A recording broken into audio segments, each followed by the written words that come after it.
നമസ്കാരം. ഇന്നത്തെ ഈ വീഡിയോയിലേക്ക് എല്ലാവരെയും ഏറ്റവും സ്നേഹത്തോടെ സ്വാഗതം ചെയ്യുന്നു. നമ്മുടെ മനസ്സിലും ശരീരത്തിലും സ്ഥിതി ചെയ്യുന്ന നിഷേധാത്മകമായ ഒരു ഊർജ ക്ഷേത്രമാണ് വേദനാ ശരീരം അല്ലെങ്കിൽ പെയിൻ ബോഡി. കഴിഞ്ഞ കാലങ്ങളിൽ നമ്മുടെ ലൈഫിൽ ഉണ്ടായിട്ടുള്ള ഇമോഷണൽ വൂൺസ് നമ്മുടെ ഇന്നർ മൈൻഡിൽ കിടക്കുന്നത് കൊണ്ടാണ് ഇത് രൂപപ്പെട്ടു വരുന്നത്.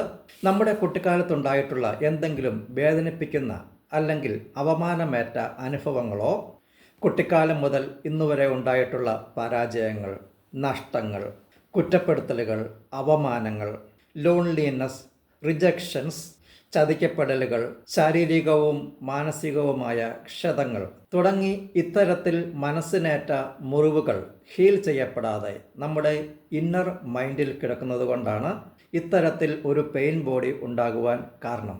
അതിൻ്റെ അസ്തിത്വത്തിന് രണ്ട് അവസ്ഥകളുണ്ട്: സുഷുപ്താവസ്ഥയും സജീവാവസ്ഥയും. സാധാരണഗതിയിൽ 90% സമയത്തും വേദനാ ശരീരം സുഷുപ്താവസ്ഥയിലാണ്. എന്നാൽ ആഴത്തിൽ അസന്തുഷ്ടിയുള്ള ഒരാളുടെ ലൈഫിൽ അത് 100% സമയത്തും സജീവമായിരിക്കും.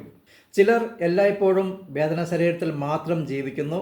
എന്നാൽ മറ്റു ചിലരാകട്ടെ ചില പ്രത്യേക സന്ദർഭങ്ങളിൽ മാത്രമാണ് അതിൽ ജീവിക്കുന്നത്.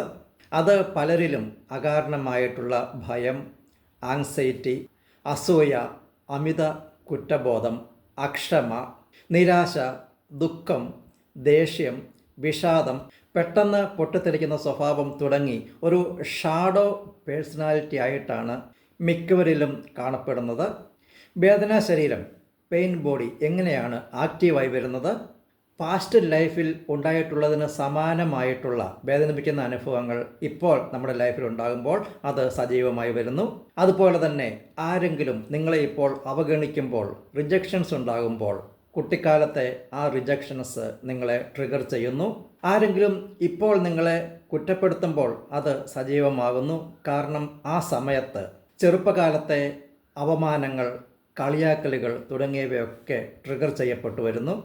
റിലേഷൻഷിപ്സിൽ ഇഷ്യൂസ് ഉണ്ടാകുമ്പോൾ മനസ്സിലെ പഴയ വേദനകൾ, മുറിവുകൾ ഒക്കെ ട്രിഗർ ചെയ്യപ്പെടുന്നു. ഇത്തരം സന്ദർഭങ്ങളിൽ ഇപ്പോഴുണ്ടായ എക്സ്പീരിയൻസ്, ആ അനുഭവം വളരെ ചെറിയ ഒന്നാണെങ്കിൽ പോലും നമ്മുടെ റിയാക്ഷൻസ്, പൊട്ടിത്തെറികൾ വളരെ വലുതായിരിക്കും. കാരണം നമ്മുടെ ഇന്നർ മൈൻഡിൽ കിടക്കുന്ന ആ പഴയ മുറിവുകൾ, വേദനകൾ ഒക്കെ ഇപ്പോഴത്തെ സംഭവത്തോടൊപ്പം കൂടിച്ചേരുന്നു. ആ വേദനകൾ വളരെ വലുതായിത്തീരുന്നു. പെയിൻ ബോഡി ആക്റ്റീവായിട്ടുള്ളവർ മിക്കപ്പോഴും ഓവർ റിയാക്ട് ചെയ്യുന്നു. പ്രത്യേക കാരണങ്ങളൊന്നുമില്ലാതെ തന്നെ പലപ്പോഴും ഇറിറ്റേറ്റഡ് ആയി മാറുന്നു. നെഗറ്റീവ് തോട്ട്സ് അവരെ എപ്പോഴും വേട്ടയാടിക്കൊണ്ടിരിക്കുന്നു. നമ്മെ എപ്പോഴും മറ്റുള്ളവർ ചൂഷണം ചെയ്യുന്നു, പറ്റിക്കുന്നു എന്ന ചിന്ത മനസ്സിൽ നിറഞ്ഞു നിൽക്കുന്നു. ചെറുപ്പത്തിൽ വലിയ പരിഗണന കിട്ടാതെ വളർന്നു വന്നവർ വലുതായി തങ്ങളുടെ ജോലി സ്ഥലത്ത് താൻ നന്നായി ജോലി ചെയ്താലും ബോസ് ശ്രദ്ധിക്കാതെ വരുമ്പോൾ ഇങ്ങനെ ചിന്തിക്കുന്നു: നോ വൺ സീസ് മൈ വർത്ത്. അത് അയാളുടെ പെയിൻ ബോഡിയുടെ റിയാക്ഷനാണ്. റിലേഷൻഷിപ്സിൽ പാർട്ട്ണർ വീട്ടിൽ വരാൻ താമസിക്കുമ്പോൾ നോർമൽ പേഴ്സൺസ് ചിന്തിക്കും എന്തുകൊണ്ടായിരിക്കാം താമസിക്കുന്നത്.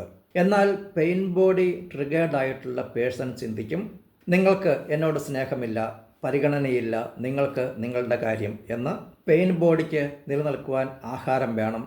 അതിൻ്റെ ആഹാരം വേദനയാണ്. ചില പെയിൻ ബോഡീസ് ചിലരിൽ നിഷേധാത്മകവും ആത്മനാശപരവുമായ വികാരങ്ങൾ ഉണ്ടാക്കുന്നു. അതിൻ്റെ ഫലമായി പലവിധ രോഗങ്ങളും അപകടങ്ങളും ഒക്കെ ഉണ്ടാകാം. ചിലത് ചിലരെ ആത്മഹത്യയിലേക്ക് വരെ നയിച്ചേക്കാം. ഇത്തരത്തിലുള്ള പെയിൻ ബോഡി ഉണ്ടായിട്ടുള്ളവർ അത് ഹീൽ ചെയ്തെടുക്കുവാൻ ഏറെ ശ്രദ്ധിക്കേണ്ടതായിട്ടുണ്ട്. അതിന് ആദ്യമായി വേണ്ടത് നമ്മുടെ പെരുമാറ്റങ്ങൾ, വികാരപ്രകടനങ്ങൾ, ചിന്തകൾ ഒക്കെ സസൂക്ഷ്മം ഒന്ന് വിശകലനം ചെയ്യുക. നമുക്ക് പെയിൻ ബോഡി, വേദനാ ശരീരം ഉണ്ടെങ്കിൽ അത് ഉണ്ട് എന്ന യാഥാർത്ഥ്യം അംഗീകരിക്കുകയാണ് അതിൻ്റെ ഹീലിങ്ങിൻ്റെ ആദ്യ പടി. അവയർനെസ് എന്ന് പറയുന്നത് മോസ്റ്റ് പവർഫുൾ മെഡിസിൻ ആണ്. ഇത്തരം സന്ദർഭങ്ങളിൽ നമ്മുടെ റിയാക്ഷൻസ് ഒന്ന് ഒബ്സർവ് ചെയ്യുക. ഓവർ റിയാക്ടിങ്, ജഡ്ജിങ്, ബ്ലെയിമിങ് തുടങ്ങിയവയൊക്കെ നിയന്ത്രിക്കാൻ ശ്രമിക്കുക. അതേസമയം ഇമോഷൻസിനെ സപ്രസ് ചെയ്യാതിരിക്കുകയും ചെയ്യണം. നാം അതിനെ ഐഡൻറ്റിഫൈ ചെയ്ത് നമ്മുടെ റിയാക്ഷൻസ്, ഇമോഷൻസ് തുടങ്ങിയവയൊക്കെ ഒക്കെ കൺട്രോൾ ചെയ്യുവാൻ തുടങ്ങുകയാണെങ്കിൽ ഈ പെയിൻ ബോഡിയുടെ വേദന ശരീരത്തിൻ്റെ പവർ കുറഞ്ഞു വന്നുകൊണ്ടിരിക്കും. അതുപോലെ നാം ഒരിക്കലും പാസ്റ്റിൽ ഭൂതകാലത്തിൽ ജീവിക്കരുത്. നാം പ്രസൻറ്റിൽ ജീവിക്കുവാൻ ഏറെ ശ്രദ്ധിക്കേണ്ടതുണ്ട്. നല്ല പ്രൊഫഷണലായിട്ടുള്ള സൈക്കോളജിസ്റ്റിന്, കൗൺസിലേഴ്സിന് നിങ്ങളെ ഇക്കാര്യത്തിലേറെ ഹെൽപ്പ് ചെയ്യുവാൻ സാധിക്കും. ഞങ്ങളുടെ മൈൻഡ് മാസ്റ്ററി വർക്ക്ഷോപ്പിലുള്ള റിഗ്രഷൻ തെറാപ്പി പെയിൻ ബോഡി വേദന ശരീരം ഹീൽ ചെയ്യുന്നതിന് ഏറെ സഹായകരമാകുന്നുണ്ട്. എല്ലാവർക്കും ജീവിതത്തിൽ എല്ലാവരും നേട്ടങ്ങളും ഐശ്വര്യവും സന്തോഷവും സമ്പത്തും സമ്പൽ സമൃദ്ധിയും ദീർഘായുസ്സും എല്ലാം ആശംസിക്കുന്നു, പ്രാർത്ഥിക്കുന്നു. ഇന്നത്തെ ദിവസം എന്നെ ശ്രമിച്ച് നിങ്ങൾക്ക് എല്ലാവർക്കും നന്ദി പറയുകയാണ്, നിങ്ങളൊക്കെ അഭിനന്ദിക്കുകയാണ്. പുതിയ പുതിയ അറിവുകളുമായി നമുക്ക് അടുത്ത വീഡിയോയിൽ കാണാം. Stay blessed. Thank you.